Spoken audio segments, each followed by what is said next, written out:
GNR news కి స్వాగతం. ప్రపంచ తలసేమియా వ్యాధి దినోత్సవాన్ని పురస్కరించుకుని కర్షక్ బిఎడ్ కళాశాలలో తలసేమియా రహిత తెలంగాణ కరపత్రాలను కళాశాల ప్రిన్సిపల్ డాక్టర్ ఎస్కే రషీద్ ఆవిష్కరించడం జరిగింది.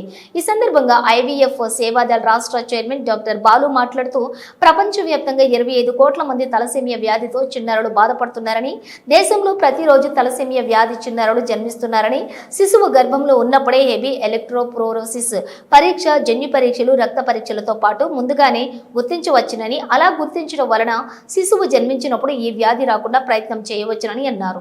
తెలంగాణ రాష్ట్రంలోని వేలాది మంది చిన్నారులు ఈ వ్యాధితో బాధపడుతున్నారని, ఉమ్మడి నిజామాబాద్ జిల్లాలో 250 మంది చిన్నారులు ప్రతి 20 రోజులకు ఒక యూనిట్ రక్తం అవసరం ఉంటుందని, ఈ యొక్క చిన్నారుల కోసం 2750 యూనిట్లకు పైగా రక్తాన్ని ఇప్పటి వరకు అందచేయడం జరిగిందని, రానున్న రోజులలో చిన్నారుల ప్రాణాలను కాపాడడం కోసం మెగా రక్తదాన శిబిరాలను నిర్వహిస్తున్నామని అన్నారు. ప్రభుత్వం తలసేమియా చిన్నారులకు వైకల్యం కూడుకున్నటువంటి సర్టిఫికేట్లను, వ్యాధులు రాకుండా ఉండటానికి కావాల్సినటువంటి పరీక్షలను ఉచితంగా అందచేయాలని అన్నారు. ఈ కార్యక్రమంలోని అధ్యాపకులు కిషన్, నర్సింహులు, బాపురావులు పాల్గొనడం జరిగింది.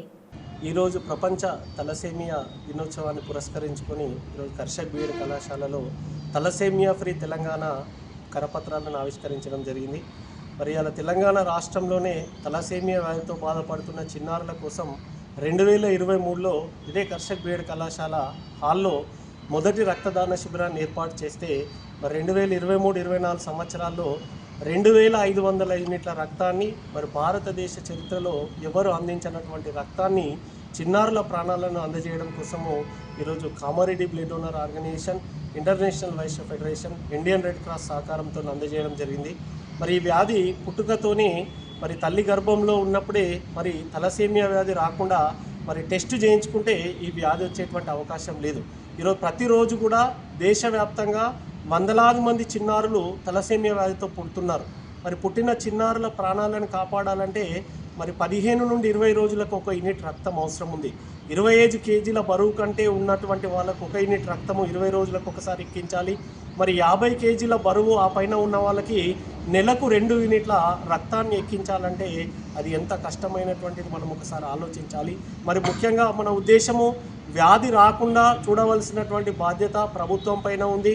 ఎవరైతే గర్భిణీగా ఉన్నటువంటి స్త్రీలు ఉన్నారో వాళ్ళు తలసేమియా వ్యాధి రాకుండా ఉండడం కోసము ముందుగానే గర్భంలో ఉన్న శిశువుకు మరి టెస్ట్ చేయించాలని చెప్పి ఈ సందర్భంగా కోరుకుంటూ మరి ప్రభుత్వం కూడా తలసేమియా వ్యాధితో బాధపడుతున్న చిన్నారులకు అన్ని రాష్ట్ర ప్రభుత్వాలు కూడా మరి ఫిజికల్లీ హ్యాండిక్యాప్డ్ సర్టిఫికేట్ ఇచ్చినాయి తలసేమియా పిల్లలకు. మరి తెలంగాణ ప్రభుత్వం కూడా తలసేమియా వ్యాధితో బాధపడుతున్న చిన్నారులకు ఫిజికల్ హ్యాండిక్యాప్డ్ సర్టిఫికేట్ ఇవ్వాలి. వాళ్ళకు విద్యా వ్యవస్థలో కూడా ఒక రిజర్వేషన్స్ వస్తుంది. దీనివల్ల వాళ్ళు కూడా సామాన్యుల్లాగా జీవించేటువంటి అవకాశం ఉంటుందని ఈ సందర్భంగా రాష్ట్ర ప్రభుత్వానికి విజ్ఞప్తి చేస్తూ రానున్న రోజుల్లో మరిన్ని రక్తదాన శిబిరాలను తలసేమియా వ్యాధితో బాధపడుతున్న చిన్నారుల ప్రాణాలను కాపాడడానికి నిర్వహిస్తామని ఈ సందర్భంగా తెలియజేస్తుంది.